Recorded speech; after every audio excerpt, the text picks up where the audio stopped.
सर्वांना श्री स्वामी समर्थ अवधूत चिंतन श्री गुरुदेव दत्त.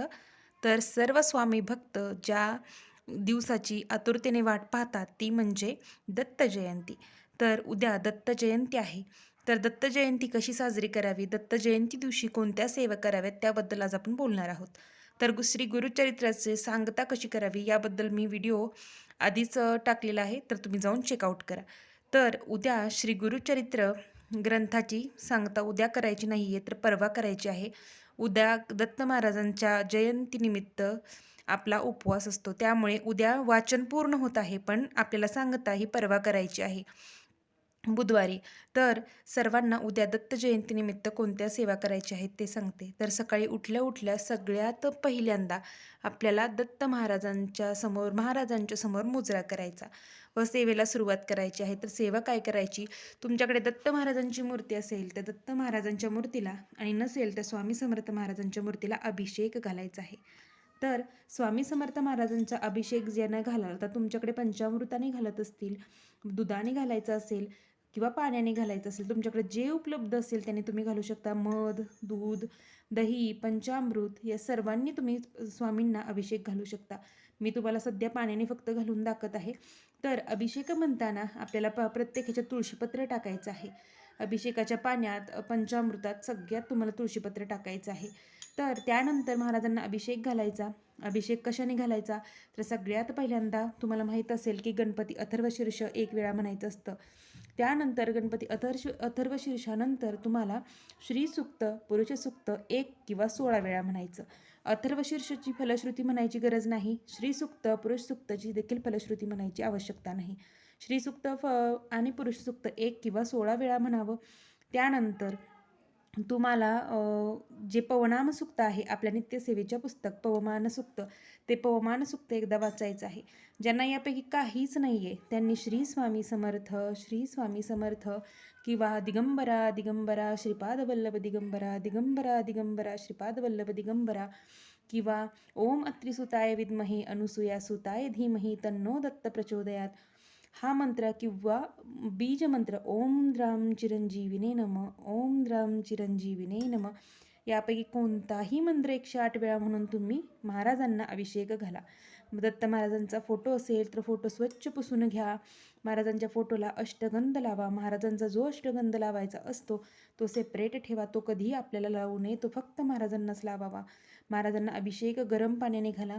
त्यानंतर महाराजांची मूर्ती स्वच्छ पुसून घ्या, त्याला हिना अत्तर लावा. महाराजांना हिना अत्तर अतिशय प्रिय आहे. त्यानंतर अष्टगंध लावा, धूप दीप ओवाळा. जी तुम्ही नवीन वस्त्र आणली असतील ती दत्त महाराजांना घाला. शक्यतो पिवळ्या रंगाचे वस्त्र असावेत.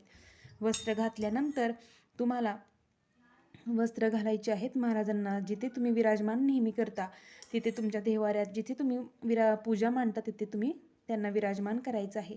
त्यानंतर त्यांना चंद्राकृती पंचारती धूप ओवाळून घ्यायचं आहे. महाराजांना तुमच्याकडे जी काही फळं असतील किंवा कोरडा मेवा असेल, किंवा तुम्ही खडीसाखरेचं नैवेद्य किंवा कोणत्याही फळाचं नैवेद्य दाखवू शकता. महाराजांना जो अतिशय प्रिय आहे या पद्धतीने महाराजांना अभिषेक घालायचा आहे. अभिषेक घालण्यापूर्वी दीप प्रज्वलन करून घ्या, कारण की अग्नीच्या साक्षीने प्रत्येक सेवा करायची असते. त्यानंतर आता सगळी सेवा झाली. ही सकाळी सेवा तुम्हाला उठल्या उठल्या करायची आहे अभिषेकाची. त्यानंतर 10:30 वाजता तुम्ही जर केंद्रात जाणार असाल तर तुमच्या या सर्व सेवा केंद्रात होतील. जर तुम्ही केंद्रात जाणार नसाल तर सकाळी तुम्हाला 10:30 वाजता स्वामी समर्थ महाराजांची आरती करायची आहे. ज्यांना शक्य नाही त्यांनी टाईम म्हणजे 12:39ला आरती करायची आहे, कारण की त्यावेळेस दत्त महाराजांचा जन्मकाळ असतो. त्यानंतर जन्मकाळ साजरा केल्यानंतर त्यावेळेस आरती म्हणल्यानंतर तुम्हाला काय करायचं आहे, तर 12:15 करेक्ट 12:15 तुम्हाला आपला गुरुचरित्र ग्रंथातील अध्याय नंबर 4 वाचायचा आहे, ज्यात दत्त महाराजांचा जन्म झालेला आहे. तिन्ही बाळे झाली इथपर्यंत तुम्हाला तो अध्याय पूर्ण वाचायचा आहे. दत्त महाराजांच्या अध्याय वाचनानंतर तुम्हाला दत्त महाराजांना मुजरा करायचा आहे. मोठ्याने घरात जय जयकार करायचा आहे. तर ज्यांना श्री गुरुचरित्राचा 4था अध्याय वाचणं शक्य आहे त्यांनी आवर्जून तोच अध्याय वाचन करायचा आहे. त्याचबरोबर त्या दिवशी श्री गुरुचरित्र ग्रंथाची देखील येतो षोडोपचारी पूजा करायची. ग्रंथाला धूप दीप ओवाळायचा, फुलं अर्पण करायची, चाफ्याची फुलं, शेवंतीची फुलं दत्त महाराजांना स्वामींना अतिशय प्रिय आहेत. तर ती फुलं तुम्हाला व्हायची आहेत. त्यानंतर महाराजांना तुम्हाला आवडेल तो नैवेद्य दाखवा. आरतीमध्ये गणपतीची आरती, स्वामींची आरती, दत्त महाराजांची आरती, नारायणांची आरती, तुम्हाला ज्या ज्या आरत्या शक्य असतील त्या आरत्या म्हणायच्या आहेत. या पद्धतीने दत्त जयंती उद्या साजरी करायची आहे. ज्यांना शक्य आहे त्यांनी यथाशक्ती यथाभक्ती दान करू शकता. पिवळे दान करायचं असतं, मग केळी दान करा, पिवळं एखादा पेढा, बर्फी, काहीही पण तुम्ही पिवळं दान करू शकता. तर दत्त महाराजांना पिवळं अतिशय आवडतं, त्यामुळे पिवळ्या रंगाची वस्त्र घाला. स्वतःही पिवळ्या रंगाचं वस्त्र घालण्याचा जास्तीत जास्त प्रयत्न करा.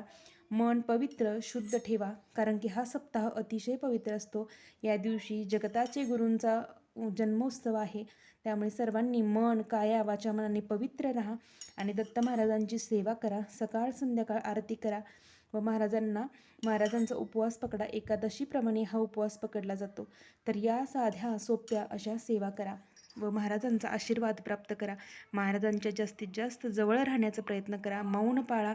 महाराजांचं अखंड नामस्मरण करा. महाराजांना नामस्मरण अतिशय प्रिय आहे. तर श्री गुरुचरित्र ग्रंथाला जे बसले असतील त्यांच्या एवढं पुण्यवान तर कोणीच नाही. आणि ज्यांना शक्य नाही त्यांनी प्रहर याग या सेवेत भाग घेतलाच असेल, ज्यांना शक्य नाही त्यांनी स्वामीचरित्र वाचलंच असेल, संक्षिप्त श्रीमद गुरुचरित्र वाचलंच असेल. महाराजांची कोणतीही सेवा करा. कोणतीच मोठी नाही, कोणतीच छोटी नाही. नाम हे तर सगळ्यात पवित्र आहे. तर दत्त जयंतीला अशी सर्वांनी यथोपचार महाराजांची सेवा करा. तुम्ही माझे गुरु झालात, मी धन्य झाले हे महाराजांना सांगा. जन्मोजन्मी तुम्हीच मला गुरु म्हणून भेटा. तुम्ही माझ्याकडून या जन्मात जी घडेल ती माझ्याकडून सेवा करून घ्या व तुमचा कृपाहस्त माझ्यावरती राहू द्या. ह्या सर्व सेवा करा. यथोपचार पूजा करा. गरिबांना दान करा. अन्नदानाला अतिशय महत्त्व आहे. तर दत्त जयंती साजरी करा. ज्यांना केंद्रात शक्य असेल त्यांनी केंद्रात जा आणि ज्यांना घरी शक्य आहे त्यांनी घरात करा. गुरुचरित्राचा 4था अध्याय वाचा. पिवळं दान करा. तसेच महाराजांची आरती, त्रिकाळ आरती खरं तर करायला हवी, पण ज्यांना शक्य नाही त्यांनी जन्मकाळाच्या वेळेस आरती करा. सायंकाळी आपल्या घरात आरती करा. दंडवत घालून महाराजांना नमस्कार करा. तरी झालेली सेवा महाराजांचरणी रुजू करते. सर्वांना श्री स्वामी समर्थ. अवधूत चिंतन श्री गुरुदेव दत्त. अनंत कोटी ब्रह्मांड नायक राजाधिराज योगीराज. भक्तवत्सल भक्ताभिमानी श्री स्वामी समर्थ महाराज की जय. तर सर्वांना व्हिडिओ आवडत असल्यास व्हिडिओला लाईक, शेअर आणि सबस्क्राईब करायला विसरू नका.